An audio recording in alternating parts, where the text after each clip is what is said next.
Today we are here with Ganesh sir uh, yet again to talk about another interesting topic, one which is very close to my heart, which is how does one use the physical body to advance himself or herself in the path of spirituality.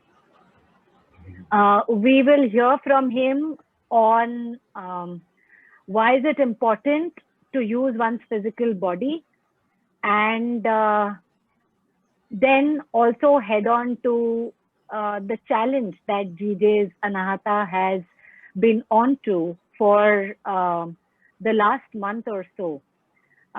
More about that challenge on the later part of this episode. The stage is yours, Ganesha.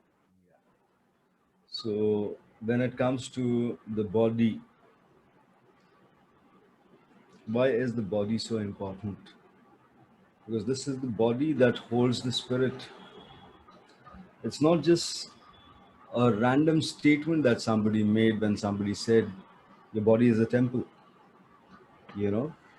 And what uh, more potent statement than this? The soul that resides within you is that divine, and if that soul which is divine resides in this body needs to be taken care of.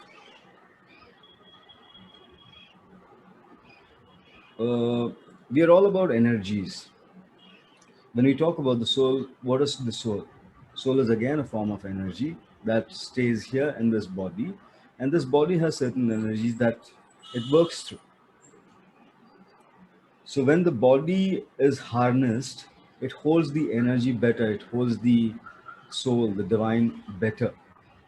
It is capacitated with the strength to hold on to more of it in the most potent of possible ways. You know, it is said that when the real Shakti gets awakened, it's like a 1,000 volt current. It's actually much more than that. But is this body ready to take that? Or are you happy with that 50-watt current just working through you? You know, everybody is capacitated with that 50-watt current. You can use it to live a normal life, go about your everyday task, and get going, on your regular rigor. But then if you are somebody who's worked on the body and is able to work more with that energy starts to uh, bring in more bring in more of its capacity to the fore, and it's limitless. So that's the reason it's very important to harness this energy, and for which the body needs to be strong enough. It needs to be strong enough, and it has to have a holistic approach to it. So physical exercises, be it yoga, or be it a run, be it walk on a beach, or be it mountain climbing, going on a trek, going into nature, all these things help the body, which eventually helps you to hold on to that energy in a better way. Okay. Sir, would you like to also tell us more about how should one start making that part of his daily life, his or her daily life? So, for example, let's say I like to run, um, and because I've been doing it for a while, it now has become second nature. But if someone were to start now, and it's strange, but we all know that a certain behavior has to happen, that one has to put in that maybe even those 10 or 15 minutes window of exercise every day. But it gets easier said than done in the day to day busy life that we lead. Um, so, how should one start making that a part of the daily ritual? Would you like to give us some guidance or some tips on that? Yeah, it's got to do with your inspired living. Every human being has done something inspirational. Maybe it's not that big a thing. Maybe the achievement of his life is not that big an achievement. Maybe he is not somebody who's run the marathon. but he is the same somebody who's run 3 kilometers or 4 kilometers as a school kid. And that 3 to 4 kilometers is enough for him to know that, okay, this body has the capacity to do this. And can I increase it a little more? Can I push it a little more? Can I be in that state of inspiration? You know, and inspired living is the way to live a life. Because when you have inspiration, when you have a goal set, automatically the discipline follows. It's like somebody who's decided on running the next marathon. That goal is set. And now, when the goal is set in his mind, his heart, automatically the next step for him is to chart out a schedule for himself, chart out a map for himself, a map which is probably leading him to that marathon, which is, say, 7 months away from him. So when he is in that state of inspiration and when he has a goal set in his mind and his heart, automatically he will put all the effort, you know. And when a person does that, the body helps, because the body has a tendency to help the mind, in the sense it is able to um, work with the emotions better. A person who is into workouts or, say, running or any kind of physical activity is using up that excess emotional energy, which would probably pull him down or take him into a Hmm. negative state. But when that energy is channelized into some physical activity, automatically the endorphin release and all that happens. And when that happens, the state of mind, the frame of mind is in a very positive atmosphere. So inspire yourself to do something, have a goal, have a target, you know. So that is required. If it's not you who has probably run 5 kilometers, it must be somebody from your family, you know. When you talk about Surya Namaskars and when you talk about uh, why push yourself to do a certain number of Surya Namaskars, uh, I would say it comes from either a hearing or understanding that somebody else has done it, and it's already there in the mind that this somebody was possibly a part of me or my lineage. For example, me, I started doing a lot of Surya Namaskars at the age of 13 or 14. I started my journey very early on the path of spirituality. And for me, the first sadhana was my Surya Namaskars. And this thing was put into my mind by my mother. She used to always tell me about my great granddad, her loving grandfather, who was a Siddha, who was an accomplished Siddha.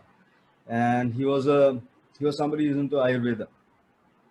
And he would do 101 Surya Namaskars every morning. He used to wake up at 3:30 in the morning, go take a dip in the river, come out, do his Surya Namaskars.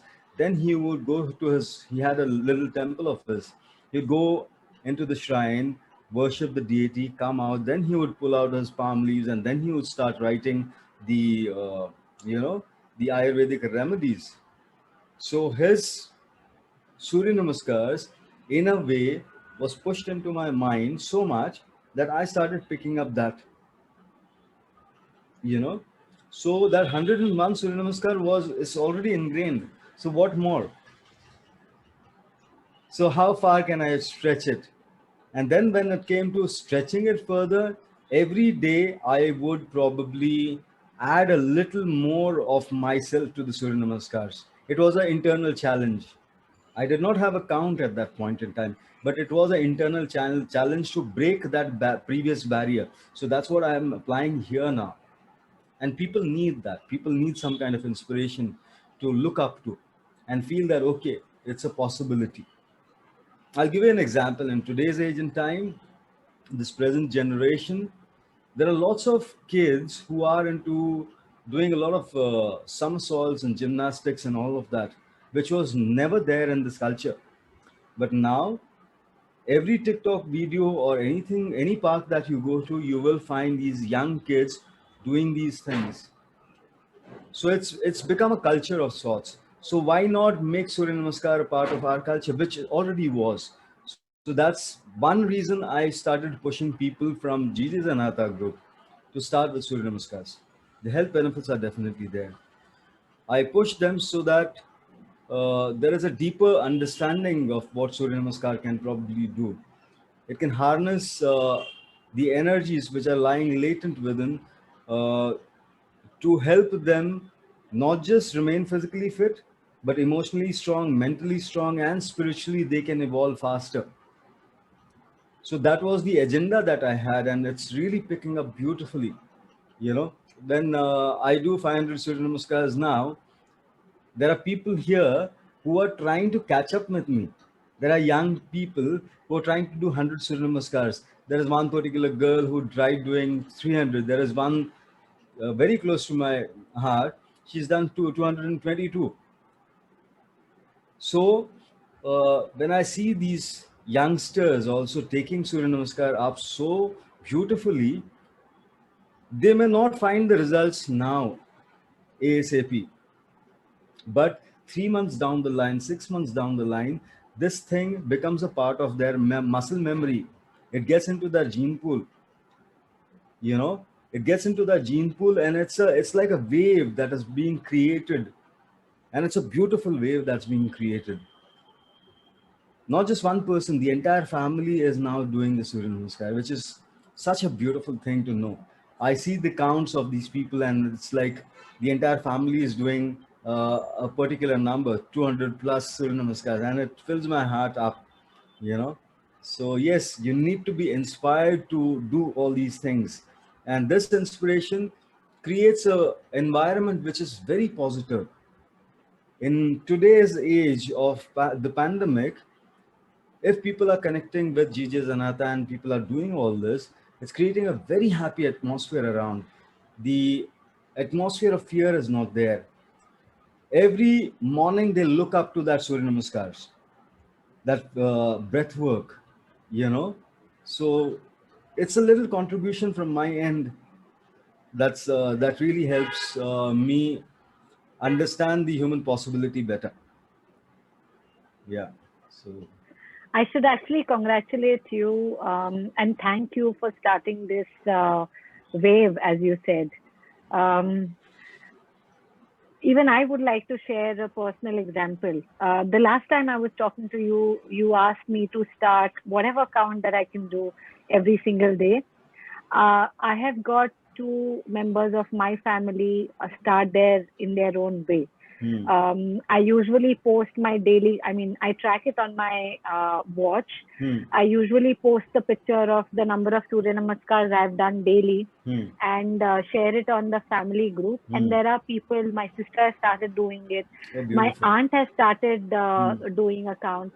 hmm, Um, in fact, I have a partner doing the Surya Namaskars with me every day, hmm, my house help.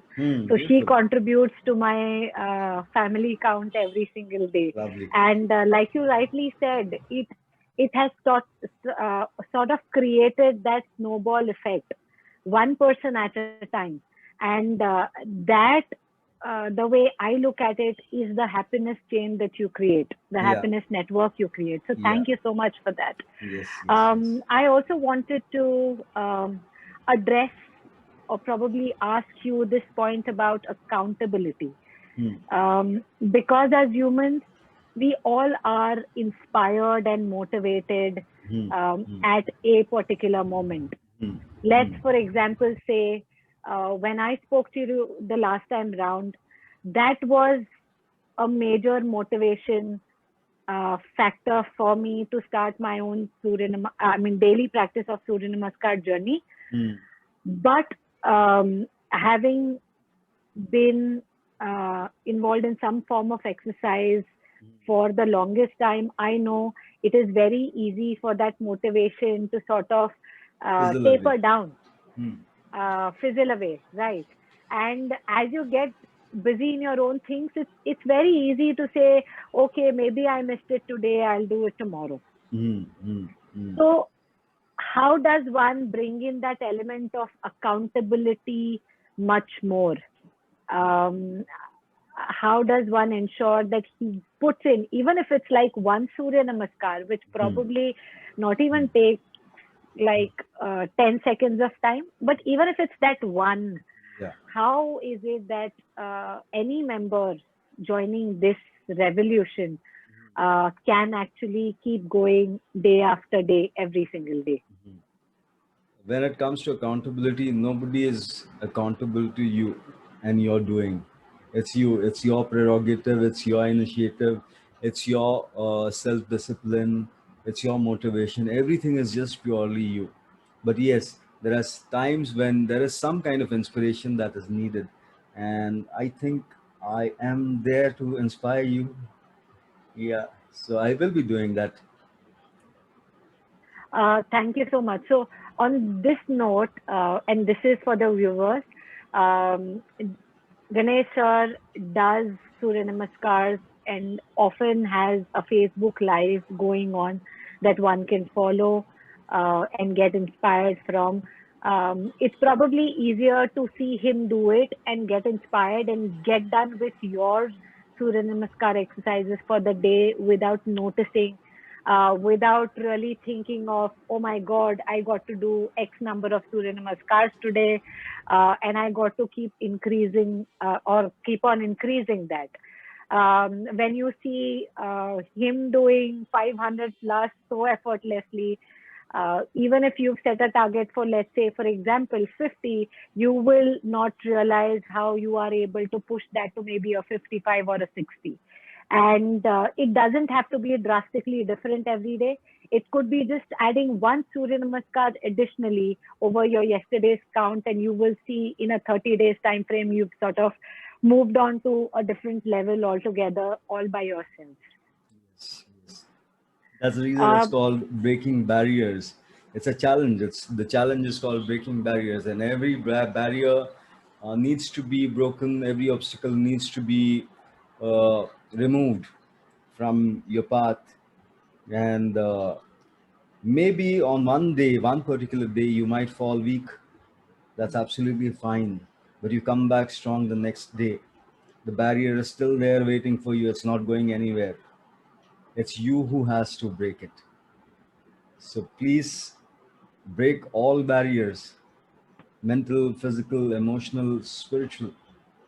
And I would not say or use the modern terminology of, yes, become a winner, but I would say find that inspiration and you are the source. how beautiful is that? So on the topic of breaking barriers, um, what I have personally noticed is when you are able to surpass your expectations through continued, consistent effort, you see that confidence, that effect snowballing into other areas of your life as well. We would love to know a little more about how can one bring in that network effect, if I may call it, in all other aspects of his life. Hmm. And in a way, actually become a winner without having to take on that pressure of performing. Yeah. So every emotion, every memory that is there in us creates some kind of an impact. And these memories have very strong impressions left in the subconscious mind. And gradually, from the subconscious mind, it starts to seep into your body. Every memory is stored in your body, as it's not a said belief, it's my experience, on the path of spirituality. When you are working with your body, you will know that every single cell in your body is holding on to some karma, you know and when you start working with the body, there is some kind of karmic release that happens, and you're able to release that excess emotion from your system. Every emotion not just sets into your muscular skeletal structure, it sets into your organs, it sets into your heart, it sets into your kidney, it sets into your liver, It sets into the other areas, the so-called chakras. They hold on to certain energies. All these emotional energies keep pushing down, and that over a period of time causes illness, diseases, and all of that. So when you start even working with the body, you are preparing this body for a higher purpose. uh, your body will be in a state of uh, peace. It will be in a state of positivity, which will eventually lead you to get your mind into that state of receptivity of what is beautiful. That's when the meditation really starts to happen, really starts to blossom in you.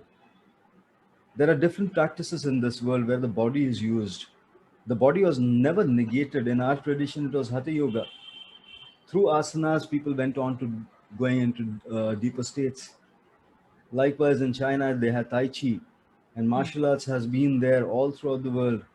So, this is self discipline, body discipline, which eventually leads to mental discipline and uh, working with the emotions in a better way, handling the emotions better. So a person who's doing 100 Surya Namaskars will stay in that happy, positive state for at least another 6 hours. That's a guarantee. And that 6 hours is enough, you know? Wow, let that sink in. A person who actually does, um, for you, maybe it's mere X number of Surya Namaskars that you're doing. But when you put that into practice every single day, that takes care of your mental and emotional state for another 6 hours. This is really profound. Thank you so much for sharing this. Because we often reduce the importance of physical activity or some form of a physical exercise to just think that it helps um, mobility, or it just helps us use our organs and keep them agile enough. In a healthy state, yeah. People don't really think about physical exercise beyond that physical benefit it gives. And right now, as I hear you say, it just doesn't help your emotional states, but it seeps deeper down to the level of your cell. So it is impacting your cellular biology, Absolutely. to say the least. And it's said that the body completely changes in a 5 years time frame. Every 5 years, Yeah. your cellular ecosystem completely replaces itself. Now, when you think of and put what Sir just shared with us into perspective, it's very easy to understand how does that happen. So thank you so much for sharing this piece of insight, sir. Thank you so much. I would like to come back to the Breaking Barriers Challenge, and encourage each one of you to join in the movement. It is a movement that is not just for you.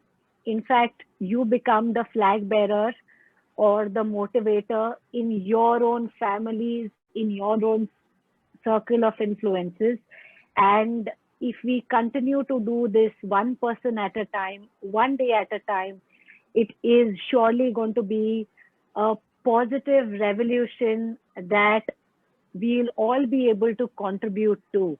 We often think that we really want to contribute to impacting others' lives. And we often bog down in the fact or in the heaviness that, oh my God, I'll have to contribute maybe in X number of rupees or in giving so many hours of time.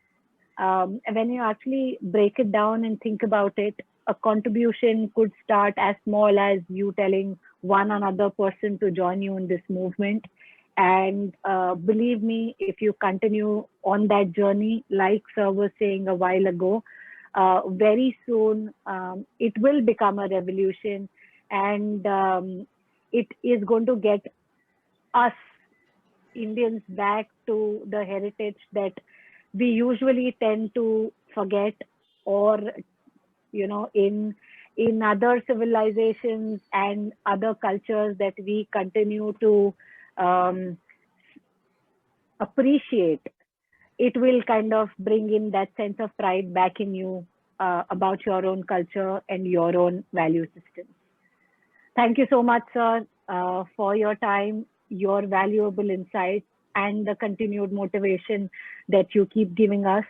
We'll keep coming back to you again next time with another topic, trying to delve deeper and uh, filling our own buckets full of wisdom from you. Thank you so much.